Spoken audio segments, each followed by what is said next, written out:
Heureux de vous retrouver pour le 19h à la une de l'actualité ce soir. Réforme du système de santé, 12 jours après l'adoption du projet de loi cadre en Conseil des ministres présidé par Sa Majesté le roi Mohammed VI. Les contours de ce grand chantier se précisent. Un de ses piliers, la valorisation du capital humain. Dans quelques instants, zoom sur ce pivot clé de la réforme. Et puis nous irons à l'université polytechnique Mohammed VI où s'est tenue la 49e édition des Assises de l'Union de la presse francophone internationale. Un colloque de 3 jours où le maître mot est la montée en puissance des femmes dans les entreprises de presse.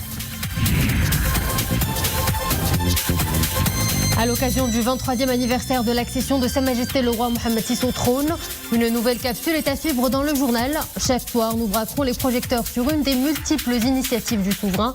Ce soir, nous vous présenterons le rôle du Maroc dans le renforcement de la coopération en Afrique. Bonsoir à tous. La réforme du secteur de la santé à la une de cette édition. Ce chantier de grande envergure lancé il y a moins de 2 semaines au Conseil des ministres par Sa Majesté le roi Mohammed VI vient de connaître le début de concrétisation de l'une de ses principales composantes, les ressources humaines et les compétences médicales. Une convention a été signée aujourd'hui par le gouvernement pour assurer à l'horizon 2030 le taux de 45 professionnels de la santé pour chaque 10 000 habitants. Les précisions, c'est avec Mohamed Louahibi, Abdali Riyad et Maryam El-Missi.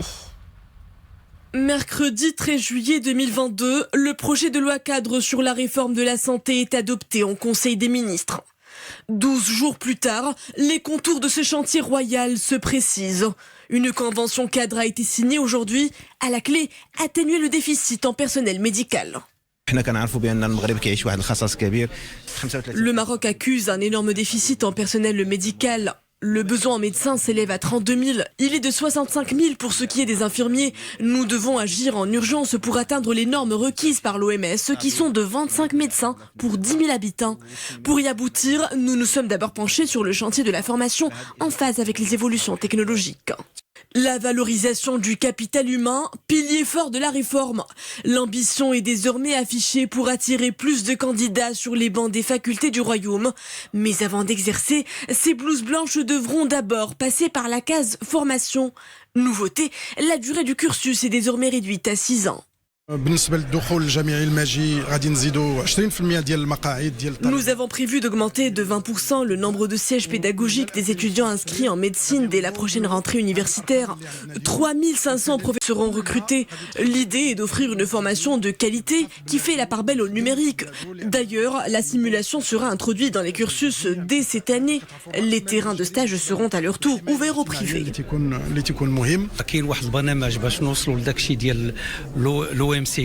Notre système de santé a besoin de compétences. Notre objectif est d'étoffer la communauté estudiantine sur les bancs des facultés de médecine marocaines.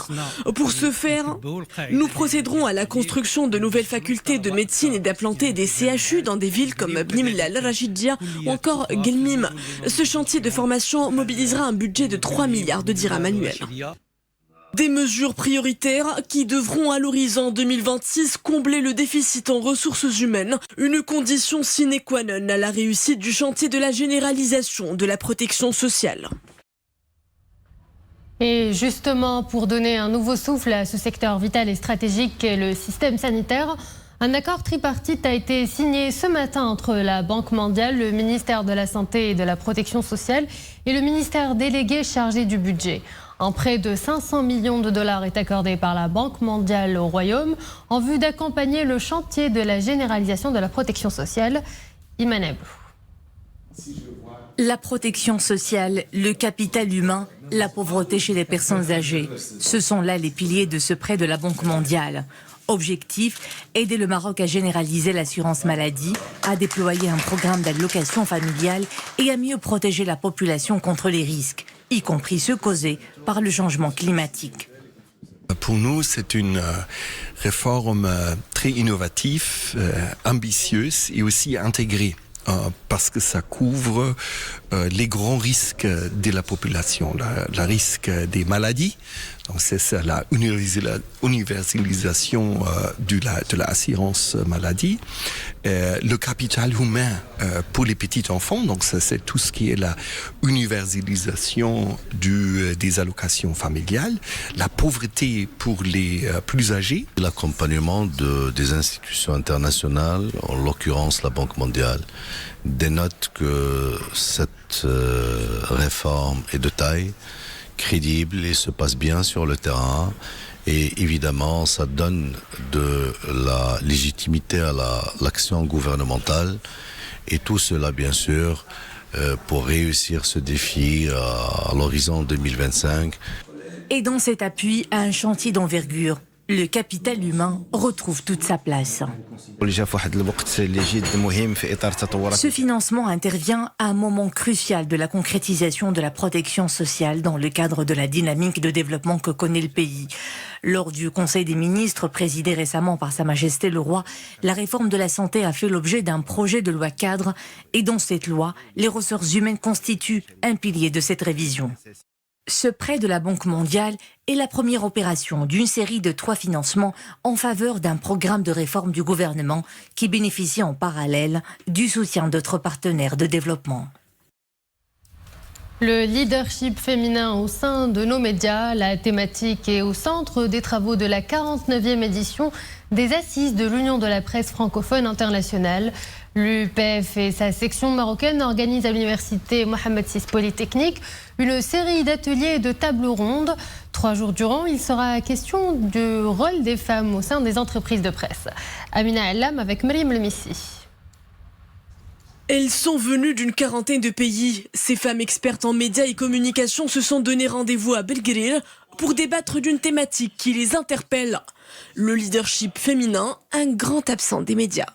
On a pensé, en faisant venir aussi des gens du monde entier, qu'on pouvait avoir une parole équilibrée avec différents points de vue, de différentes cultures, pour donner une vision juste de ce thème fondamental. Parce que la question des femmes et de leur leadership, c'est une question du passé, du présent et de l'avenir. Pour cette circonstance particulière et avec ce flambeau qui est passé du président à une présidente sur cette thématique essentielle, quant à savoir le rôle et la puissance des femmes au sein des médias, donc de cette corporation qui à travers le monde nous informe, nous aide à réfléchir, nous accompagne également dans nos actions par leurs propos critiques. La Haute Autorité de la Communication Audiovisuelle prend part à cet événement international, l'occasion de faire connaître son action en faveur de la représentation égalitaire de la femme dans les contenus médiatiques. Cette juste représentation est un impératif de société, c'est un besoin démocratique et un besoin en termes de droits de l'homme. Il y a eu plusieurs réalisations au Maroc, mais il nous reste encore à renforcer notre engagement parce qu'il y va de la performance globale de la société. Nous allons sortir avec une feuille de route, avec des recommandations. C'est le but des 49e Assises. Nous allons aussi lancer une étude mondiale sur la condition des femmes journalistes dans le monde francophone particulièrement. Et nous sommes très fiers que cela se passe au Maroc. Gommer les inégalités et accorder aux femmes un juste traitement dans les médias.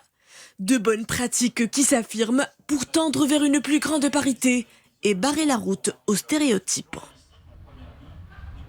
Couleur du ciel à présent. Depuis quelques jours, le mercure atteint des records, des températures qui ne cessent de grimper et cette vague de chaleur se poursuivra demain aussi, alerte la Direction générale de la météorologie. Entre 40 et 45 degrés attendus dans la majeure partie des régions du royaume. Les indicateurs de la situation épidémiologique de ces dernières 24 heures affichent 2 décès et 254 nouveaux cas recensés. Les cas graves ou critiques se chiffrent à 130. Et pour ce qui est de la campagne vaccinale, plus de 6 634 000 personnes ont à ce jour bénéficié de la 3e dose et plus de 20 000 personnes ont bénéficié de la 4e dose. Et place à présent à la chronique sport du lundi avec Boubkar Mrabret.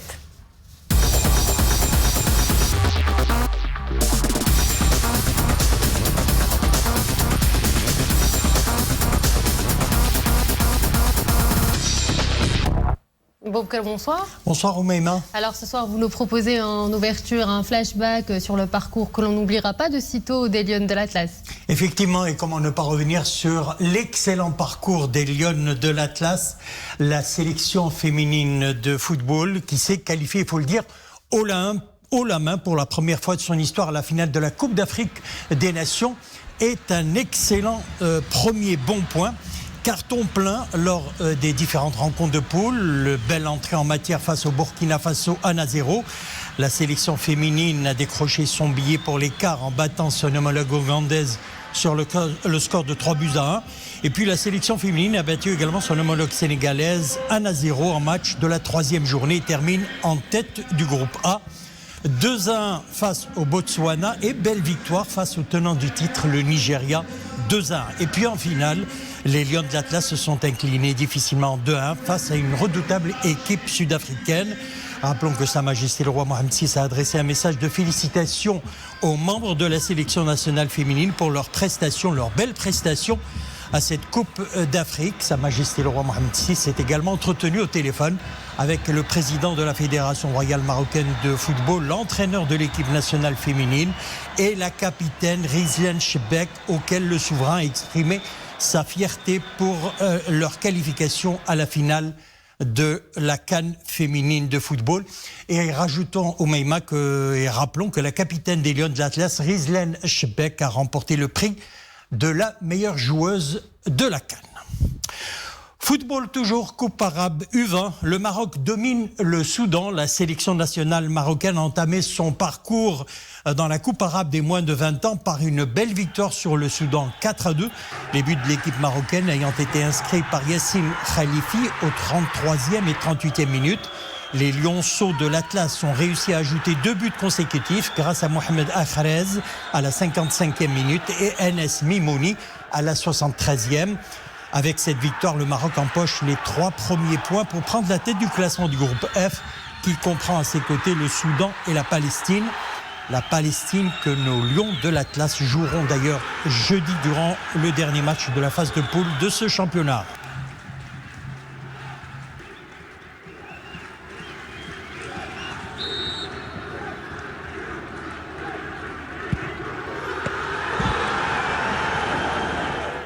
Football toujours, on parle de Coupe du Trône. La finale opposera, nous le disions la semaine dernière, le WAC et la Renaissance sportive de Briken.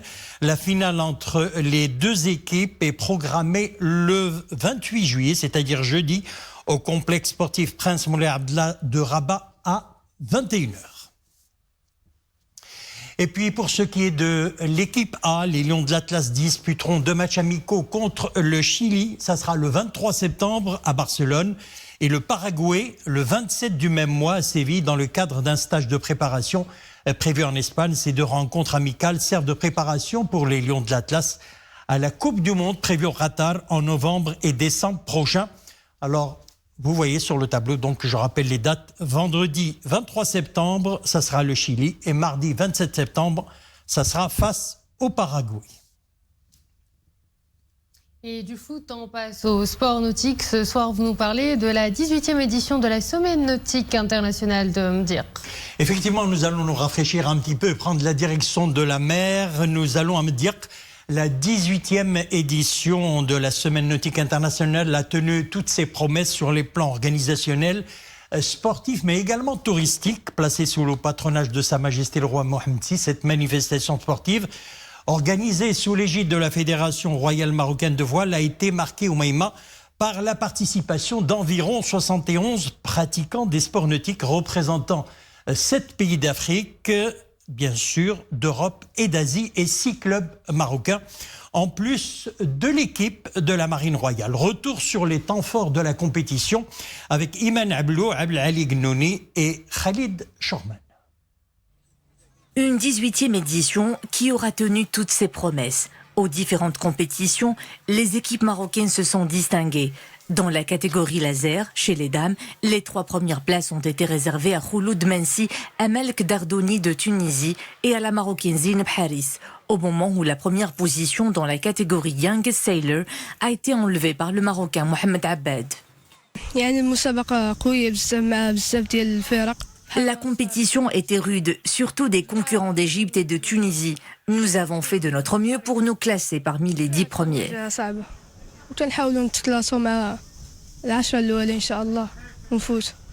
À cette semaine nautique, les voiliers ne sont pas les seules stars. Les yachts transcontinentaux ont aussi voix au chapitre.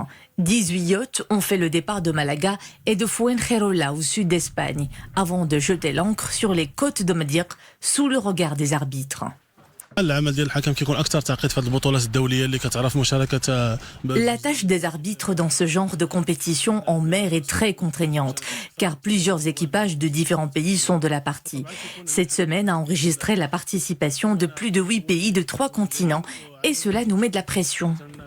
Cette édition s'inscrit dans le cadre des préparatifs de la ville côtière pour accueillir le championnat d'Afrique de voile dans la catégorie optimiste, ce qui fait de la manifestation l'une des plus prestigieuses du calendrier mondial. Un petit mot d'athlétisme à présent pour parler des championnats du monde qui se sont terminés, qui ont pris fin hier à Eugene en Oregon aux États-Unis. Eh bien, au tableau des médailles, les États-Unis terminent en tête avec 13 médailles d'or, 9 d'argent et 11 de bronze. Deuxième, l'Éthiopie, comme vous le voyez sur votre tableau, 4 en or, 4 en argent et 2 en bronze. En 5e position, la Chine, 2 médailles d'or, 1 d'argent et 3 de bronze. Et puis en 22e position, nous avons les Bahamas, la France, le Kazakhstan et le Maroc, avec une seule médaille d'or décrochée brillamment par notre grand athlète Soufiane El Bakkali sur 3000 mètres steeple. Oui. Voilà pour la chronique aujourd'hui. Et nous arrivons à la fin. Merci Boubacar. On se donne rendez-vous vendredi prochain. Vendredi.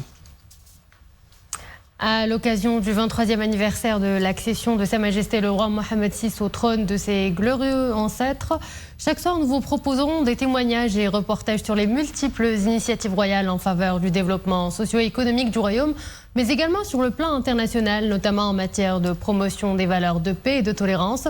Ce soir, ce sera zoom sur le rôle historique et présent du royaume du Maroc dans le renforcement de la coopération continentale pour une Afrique qui fait confiance à l'Afrique. Mohamed Aïtchkar. Il y eut d'abord cette vision fondatrice de l'unité pour le continent. Au lendemain des mouvements des indépendances en Afrique, l'un des grands leaders africains de ces mouvements, feu Sa Majesté le roi Mohammed V, réunissait à Casablanca les pères fondateurs de ce qui deviendra 2 ans plus tard l'OUA, l'Organisation de l'Unité africaine. Cette vision fondatrice de l'unité sera au fil des années renforcée par des actes concrets de rapprochement et d'édification de l'Afrique. Le Maroc conclura des centaines d'accords de coopération sous le leadership de feu Sa Majesté le roi Hassan II, puis, à partir des années 2000, la vision marocaine pour l'Afrique prendra une double dimension. D'un côté, la coopération sud-sud, gagnant-gagnant, pour une Afrique qui fait confiance à l'Afrique. Et de l'autre, la solidarité sud-sud pour une Afrique qui centre ses efforts sur le développement humain. Sa Majesté le roi Mohammed VI joint l'acte à la parole et sillonne les régions du continent. Et le 31 janvier 2017, à Addis Abeba, lors du 28e sommet de l'Union africaine,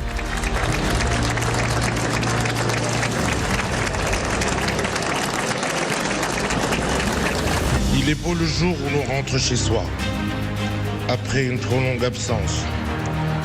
Il est beau le jour où l'on porte son cœur vers le foyer aimé. L'Afrique est mon continent et ma maison. Pour la première fois dans l'histoire des sommets africains, l'action africaine est réellement boostée par une forte charge émotionnelle, sincère, rapidement portée par des méga-projets, orientés vers ce qui fera le véritable développement des pays du continent, la sécurité et la souveraineté africaine. Sécurité et souveraineté d'abord alimentaire. Le groupe Office chérifien des phosphates, leader mondial dans le domaine de la production d'engrais, l'OCP, crée OCP Africa. Établit des cartes de fertilité des sols dans de nombreux pays du continent qu'il fournit en engrais adaptés et lance le projet en Éthiopie pour des milliards de dollars de ce qui deviendra l'une des plus grandes usines de production d'engrais phosphatés au plan mondial.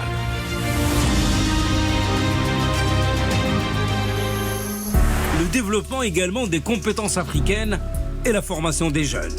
Le Maroc construit et équipe des instituts de formation dans divers pays du continent et accueille en même temps des milliers d'étudiants africains dans ses propres universités et établissements d'enseignement supérieur.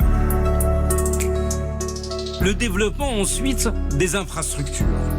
Le méga-projet énergétique d'un gazoduc Nigeria-Maroc devrait bénéficier à des dizaines de millions de citoyens africains. Le gazoduc traversera en effet de nombreux pays et sera couplé à des lignes électriques et à des routes qui apporteront désenclavement, investissement et réalisation de divers projets de développement socio-économique dans toutes les zones traversées.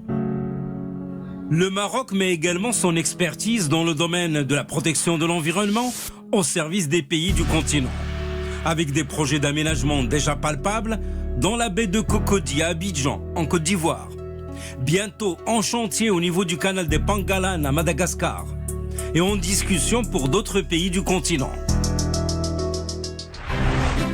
Le Royaume est traditionnellement connu pour ses missions humanitaires en Afrique et ses initiatives et actions pour la paix dans le continent. Le Maroc y a été élu membre du Conseil de la sécurité et de la paix relevant de l'Union africaine.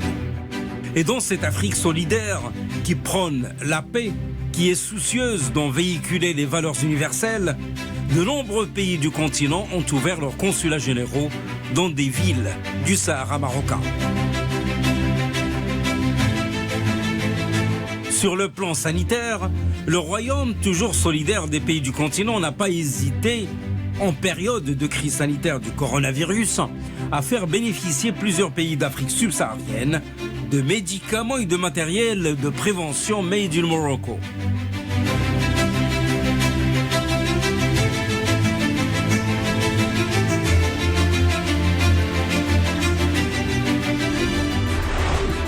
Pas plus tard que le mois de janvier dernier, le Royaume du Maroc s'est lancé dans la fabrication de vaccins anti-Covid et autres, avec pour vision de concrétiser sa propre souveraineté sanitaire et d'en faire bénéficier les pays du continent africain.